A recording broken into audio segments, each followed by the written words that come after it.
పాకిస్తాన్ వాడి దగ్గర పైసలు లేవు కాబట్టి ఏం చేయాలి? అప్పు ఇచ్చేవాడిని ఎంచుకోవాలి. ఇప్పటికి అప్పులు ఇచ్చేవాళ్ళు బోల్డ్ అంతమంది ఉన్నారు. అదంతా ఒక ఎత్తు అయితే, ఇప్పుడు ఈ అప్పులలో ఒక కొత్త కోణం ఏంటయ్యా అంటే, తాజాగా జరిగినటువంటి పరిణామం, ఈ మొన్ననే వాళ్ళకి సంబంధించినటువంటి ఎయిర్ డిఫెన్స్ సిస్టమ్స్ ధ్వంసం చేశాం. అట్లాగే వాళ్ళకి సంబంధించినటువంటి విమానాశ్రయాలు, అదే మన ఆయుధ స్థావరాలు ధ్వంసం చేశాం. వాళ్ళకి సంబంధించినటువంటి ఎయిర్ బేసులు ధ్వంసం చేశాం. ఇప్పుడు దానికి డబ్బులేమో అమెరికా సాయం అడుగుతున్నారు.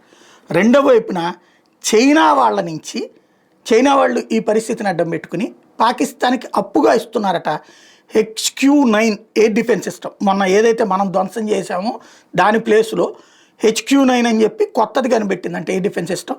దీని స్పెషాలిటీ ఏంటంటే ఇండియా దగ్గర ఉన్న S-400తో సమానం అంట. పాపం ఇంతవరకు కూడా అట్లాగే చెప్పించింది.